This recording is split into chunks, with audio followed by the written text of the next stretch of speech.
Shalom Bapak Ibu Saudara yang dikasihi Tuhan.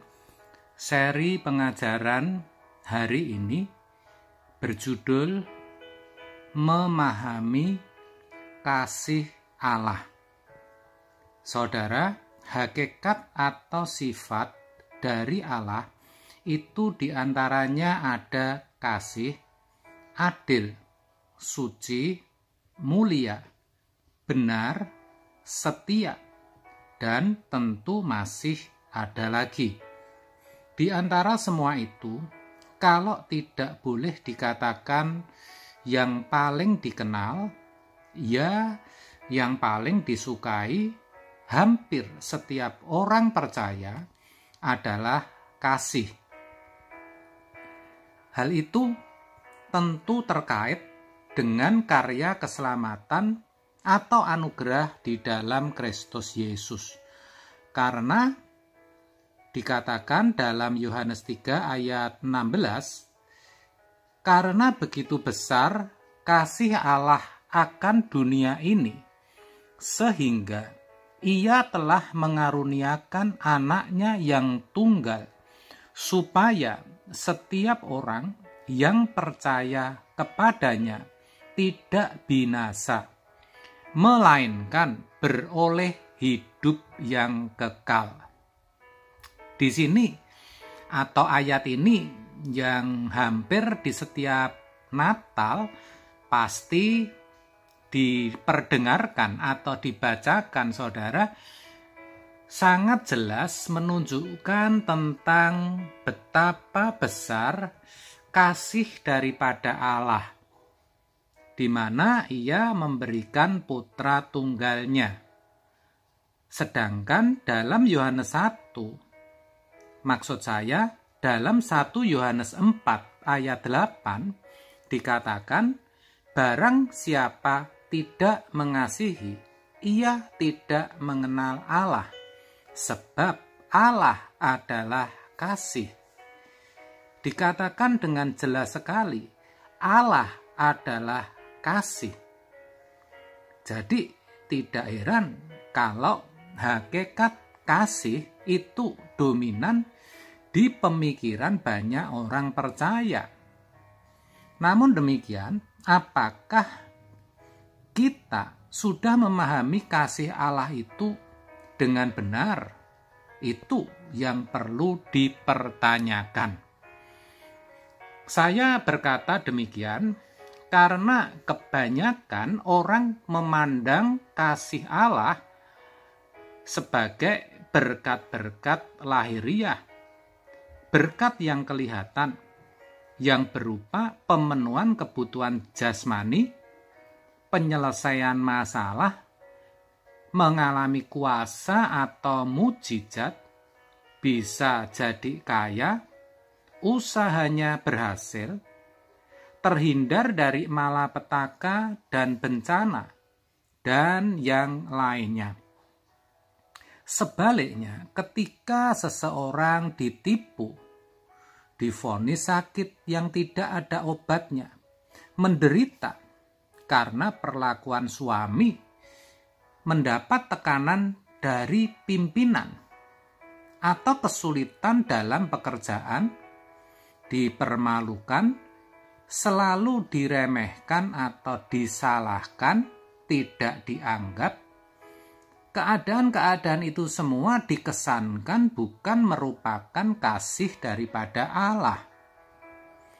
Padahal, melalui segala sesuatu yang tidak nyaman, yang tidak kita kehendaki atau yang tidak kita harapkan, sesungguhnya Tuhan sedang menyatakan kehadirannya, sedang menunjukkan kebaikannya, kasihnya, sedang menolong, bahkan membela kita. Melalui semua itu, Tuhan mau sikap hati kita dimurnikan, sehingga kita jadi mengerti maksud dan kehendak Tuhan dalam hidup kita, dan kita menjadi semakin sempurna seperti Bapa atau serupa dengan Yesus. Intinya, semua itu sejatinya juga merupakan kasih Allah kepada kita. Bukankah dalam Roma 8 ayat 28 dikatakan bahwa Tuhan campur tangan untuk mendatangkan kebaikan? Itu artinya semua itu adalah kasih daripada Allah. Dengan kata lain, baik keadaan nyaman atau keadaan yang tidak nyaman, semua itu juga wujud atau bentuk kasih Allah yang dinyatakan dan yang harus kita syukuri, saudara. Bapak, Ibu, Saudara, hari ini hari terakhir dalam tahun 2021. Saya tahu tidak semua dari kita sedang mengalami sesuatu yang kita harapkan. Barangkali ada yang sedang mengalami tekanan hidup, ada yang belum bisa melunasi hutang, bahkan sedang stres karena ditagih-tagih hutang, sedang sakit, bahkan dirawat di rumah sakit, suami yang tidak pulang, tidak punya uang sama sekali, sehingga tidak tahu lagi besok akan makan apa, atau kesulitan dan masalah kehidupan lainnya. Saudara, mari saya ajak kita mengerti bahwa dalam kesemuanya itu ada kebaikan Tuhan. Itu merupakan bentuk kasih Allah juga.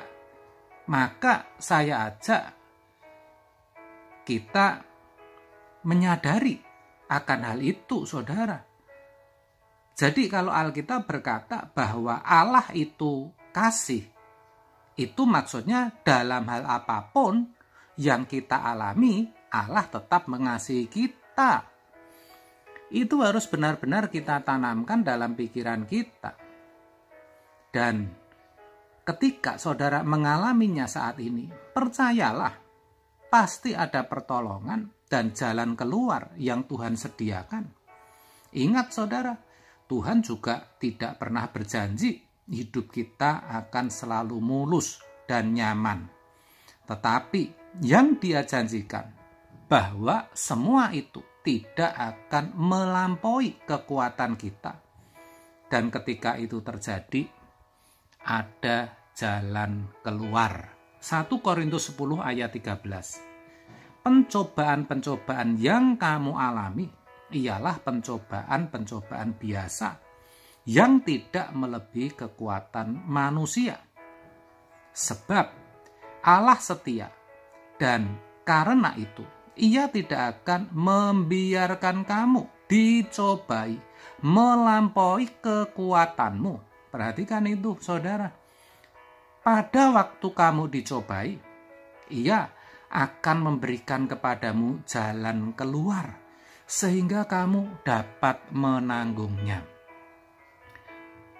Oleh sebab itu, apapun keadaan saudara hari ini, mari saudara, kita tetap mengucap syukur. Kita akhiri tahun ini dengan penuh rasa syukur, karena bagaimanapun juga Allah mengasihi kita. Kita sudah boleh berhasil melalui tahun ini dengan baik. Amin. Tuhan Yesus memberkati.